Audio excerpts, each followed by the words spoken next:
ನಿಮ್ಮೆಲ್ಲರಿಗೂ ಕರ್ನಾಟಕ ರಾಜ್ಯದ ಜನತೆಯ ಪರವಾಗಿ ನಿಮ್ಮೆಲ್ಲರೂ ಕೂಡ ಶುಭಾಶಯಗಳು. ಸತ್ಯ ನ್ಯಾಯ ನೀತಿಯಿಂದ ತಾವೆಲ್ಲ ಕೂಡ ಎಲ್ಲ ವಿಚಾರಗಳನ್ನು ಕೂಡ ಏನಿದೆ ಸಾಕ್ಷಿ ಜನರಿಗೆ ತಲುಪಿಸಿ, ಏನು ಕರೆಕ್ಟಾಗಿದೆ ಅದು ಮಾತ್ರ ತಲುಪಿಸಿ. ಏನು ನಮಗೇನು ಮಾರ್ಗದರ್ಶನ ಕೊಡಿ. ನಿಮ್ಮೆಲ್ಲರೂ ಕೂಡ ಶುಭವಾಗಲಿ. ಈಗ ತಾನೇ ನನಗೆ ನಮ್ಮ ಎಲ್ಲ ರಕ್ಷಣಾ ವೇದಿಕೆ ಎಲ್ಲ ಪ್ರಮುಖರೆಲ್ಲ ಬಂದು ಭೇಟಿ ಮಾಡಿದ್ರು. ಅವರು ನಾವು ವಾಪಸ್ ತೆಗೆದುಕೊಂಡೇವೆ ಅಂತ ಹೇಳಿದ್ದಾರೆ.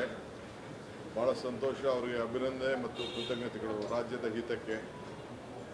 ಮತ್ತು ಅವರು ಅನೇಕ ರಾಜ್ಯದ ಹಿತಕ್ಕೋಸ್ಕರ, ಜನರ ಕಲ್ಯಾಣಕ್ಕೆ, ರೈತರಿಗೋಸ್ಕರ ಕೆಲವು ಬೇಡಿಕೆಗಳನ್ನು ಕೂಡ ನನಗೆ ಕೊಟ್ಟಿದ್ದಾರೆ. ನಾನು ಅದನ್ನು ವಾಪಸ್ಸು ನೋಡ್ತೇನೆ. ಅವರ ಎಲ್ಲ ಸಹಕಾರಕ್ಕೆ ಅವರಿಗೆ ನನ್ನ ಕೃತಜ್ಞತೆಗಳು.